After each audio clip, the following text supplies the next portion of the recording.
नक्कीच काल महाराष्ट्र नवनिर्माण सेनेचे प्रमुख राज ठाकरे यांनी त्यांच्या कार्यकर्त्यांच्या मेळाव्यामध्ये विशेषतः खास करून निवडणूक आयोग, निवडणूक याद्यांमधले घोटाळे, निवडणूक यंत्रणेतला भ्रष्टाचार यावर भाष्य केलं. आणि त्याच्यातला जो महत्वाचा मुद्दा आहे की आजही महाराष्ट्रातल्या निवडणूक मतदार याद्यांमध्ये साधारण 96 लाख मतदार बोगस.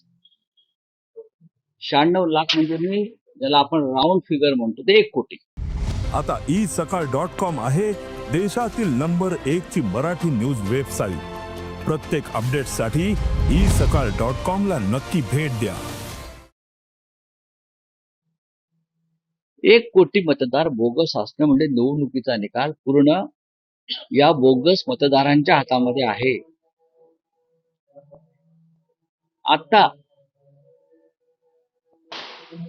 विधानसभा निवडणुकीनंतर मुंबईमध्ये 4 दिवसामध्ये 6.5 लाख मतदार वाढवले गेले. 6.5 लाख. हा काय प्रकार? कुठून येतात? अमित शहा म्हणतात 2 दिवसापूर्वी दिल्लीत की आम्ही घुसखोरांना शोधून काढू आणि घुसखोर जर मतदार यादीत असतील तर आम्ही त्यांना हाकलून देऊ मतदार यादीतून. महाराष्ट्रामध्ये 1 लाख बोगस मतदार हे घुसखोर असं आम्ही म्हणतो. अमित शहानी हे एक कोटी मतदार 1 लाख 1 कोटी मतदार घुसखोर जे तुमच्या भाजप मिंदे वगैरे लोकांनी घुसवले आहे. सुरुवात तिथून करा तुम्ही. मतदार यादीतला घोटाळा जोपर्यंत आहे तोपर्यंत निवडणुका निष्पक्ष पारदर्शक होणार नाहीत. आणि त्यासाठी देशाचं लक्ष वेधून घेण्यासाठी आम्ही महाराष्ट्राच्या निवडणूक आयोगावर 1 नोव्हेंबर रोजी मुंबईमध्ये सर्वपक्षीय मोर्चाचं आयोजन केलं. तशी काल घोषणा झाली. काल शिवसेना भवनातल्या पत्रकार परिषदेला सर्वपक्षीय नेते हजर होते. महाराष्ट्र नवनिर्माण सेनेचे सर्व नेते हजर होते. काँग्रेसचे नेते होते. राष्ट्रवादी काँग्रेसचे जयंतराव पाटील होते. आणि आता हळूहळू त्या संदर्भात पावलं पडतील. पण रावसाहेब, हा 96 लाख आकडा आलाय कुठे? महाविकास आघाडी किंवा राज ठाकरे यांनी मिळून तुम्ही काही सर्वे कारण महायुतीचे नेते असं म्हणताय की जर हे 96 लाख बोगस मतदार आहेत तर पुरावे द्या निवडणूक आयोगाकडे. निवडणूक आयोग कार्यवाही करेल. तर हा 96 लाख आकडा आलाय. निवडणूक आयोग कार्यवाही करेल हे कोणत्या भरोशावर हे युती फुतीचे चुतीचे लोक म्हणतायत? काय बरं का? काय निवडणूक आयोगाने कार्यवाही करावी म्हणून 2 दिवस 14-15 तारखेला शिष्टमंडळ भेटलं. काय कार्यवाही केली? पुरावे दिले ना. पुरावे दिले ना आम्ही. विधानसभा, लोकसभा, विधानसभा निवडणुकी दरम्यान जे वाढलेलं मतदान आहे 46 लाख ते 50 लाख ते एकाच पक्षाला कसं काय पडू शकतं? का दुसरं कोणी इथे निवडणुकीला उभे नव्हते काय? कसले पुरावे मागतात? चोर पुरावा मागतोय मी चोरी केल्याचा. ज्या चोराला रंगेहात पकडलेला आहे लोकसभा, विधानसभा आणि इतर सगळ्या निवडणुकीत, तो चोरच पुरावा मागतोय. आणि चोर पुरावा कोणाकडून मागतोय? सांगा ना तुम्ही. हे चोर आहे, त्यांनी चोऱ्या केलेल्या आहेत. त्याच्यामुळे आमचा प्रश्न निवडणूक आयोगाला आहे. भारतीय जनता पक्षाला उत्तर द्यायचं कारण नाही. आमचा प्रश्न संविधानिक पदावर बसलेल्या संस्थेला आहे. ते उत्तर देतील. भारतीय जनता पक्षाला किंवा मिंद्यांना मिरच्या का लागतायत? त्यांची मिरच्या लागल्यावर जी काही झोंबल्यावर तडतड होतं ना, ते का होत आहे? याच्यातच काही त्याला खवखवे ही मराठीमध्ये फार चांगली म्हण आहे. किंवा चोराच्या मनात चांदणे. बरं, चोराच्या मनात चांदणे. आम्ही सवाल विचारतो निवडणूक आयोगाला. जसं केंद्रात राहुल गांधी सवाल विचारत होते मुख्य निवडणूक आयुक्तांना. उत्तर कोण देत आहे? तर भाजपचे नेते. काय गरज आहे तुम्हाला? निवडणूक आयोग ही जर स्वायत्त संस्था असेल तर आमच्या प्रश्नांची उत्तर आणि आमच्या शंकांचं निरसन हे फक्त निवडणूक आयोगाने करायला पाहिजे. जर भारतीय जनता पक्ष उत्तर देत असेल किंवा मिंदे उत्तर देत असतील, याचा अर्थ निवडणूक आयोग आणि ह्या सगळ्या लोकांची मिलीभगत आहे. हे जॉईंट व्हेंचर आहे भ्रष्टाचार आणि घोटाळेकर.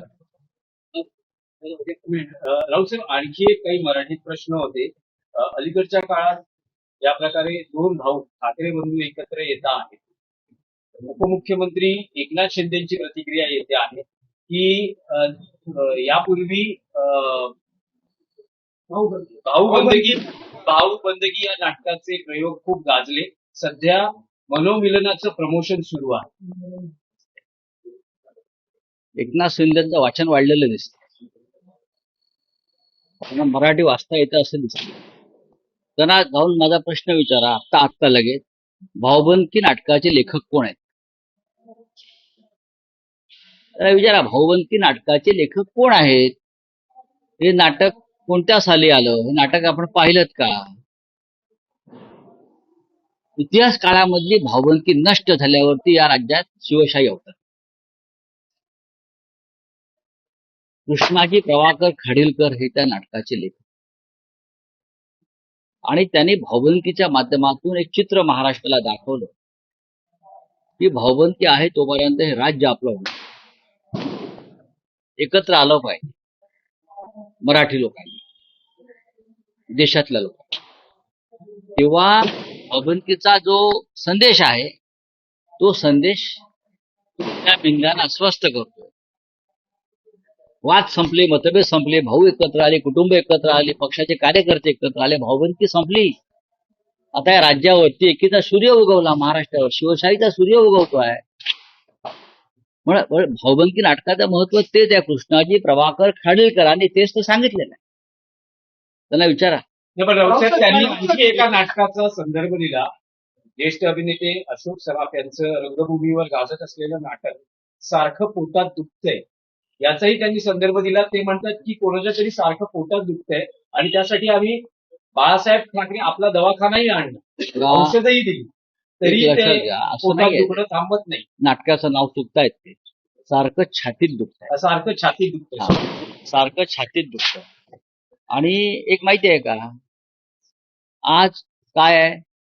नरक चतुर्थी आहे. नरकासुराचा जन्म कुठे झाला? गुवाहाटीला झाला. नरकासुराचं मूळ स्थान गुवाहाटी. त्याच्यामुळे हे जे नरकासूर इकडले आहे, जे गुवाहाटीला जाऊन पूजा करतात त्या नरकासूर, बरं का, तर त्यांचं हे बॉडी पेन होणारच त्यांना. आमचा विषय पोटात दुखण्याचे कारण नाही. आमच्या कोणाच्या पोटात छातीत काय दुखत नाही. आम्ही ठणठणीत तंदुरुस्त आहोत. पण आज त्यांची जयंती आहे. आज एकनाथ शिंदेची जयंती आहे. गुवाहाटीला त्यांना जावं लागेल कदाचित. नरकासूर हा उगम पावला गुवाहाटीमधून, तिथून, आणि तिथून ते प्रेरणा घेत आहेत. पण त्या नरकासुराचा अंत झाला आणि म्हणून आज आपण नरकासूर चिरडतो. करेक्ट? बरोबर ना?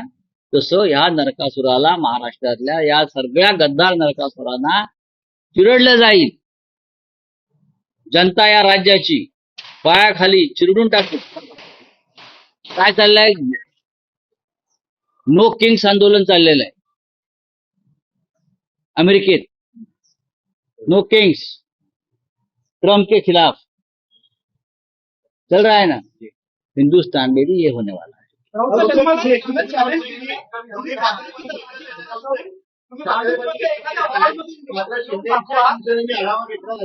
कार्यकर्ते भाजपासोबत जायला तयार नाहीये. स्थानिक स्वराज्य त्यांचा प्रश्न आहे, त्यांचा प्रश्न. कोण? मंत्री शंभूराज देसाई. अरे जाऊ दे. राष्ट्रीय राजकारणाचा प्रश्न आहे. ह्या निवडणुकांमध्ये आपण बघितलं की काँग्रेस सगळी इंडिया अलायन्स होतं.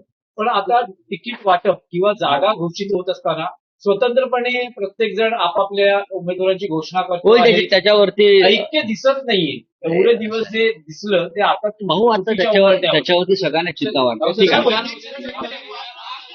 आयआयटी मध्ये वैदिक मंत्राचं शिक्षण देणार आहेत. मी तांत्रिक शिक्षणासोबत योग्य वाटतं का आयआयटी सारख्या संस्थेमध्ये? जे सरकार गुवाहाटीमध्ये रेड्यांचे बळी देऊन निर्माण झालं त्यांच्याकडनं तुम्ही काय अपेक्षा करा? ज्या देशाचे पंतप्रधान किंवा ज्या राज्याचे मुख्यमंत्री हे विज्ञानापेक्षा तंत्र ह्याच्यावर ते अवलंबून राहतात, त्यांच्याकडनं तुम्ही काय अपेक्षा करा? पंडित नेहरूंनी हा देश विज्ञानाच्या क्षेत्रामध्ये खूप पुढे नेला, तितकाच हे मागे आणून लोकांना मध्ये गुंतवून ठेवतायत. दुसरं तुम्ही त्यांच्याकडे काय अपेक्षा करणार मला सांगा? 50 रेड्यांचे बळी देऊन जे सरकार सत्तेत आलेलं आहे त्याच्याकडनं तुम्ही हीच अपेक्षा करा. राऊत साहेब, पत्रकार परिषद 20 वर्षांनंतर मनसेचे अनेक नेते हे शिवसेना भवनात आले.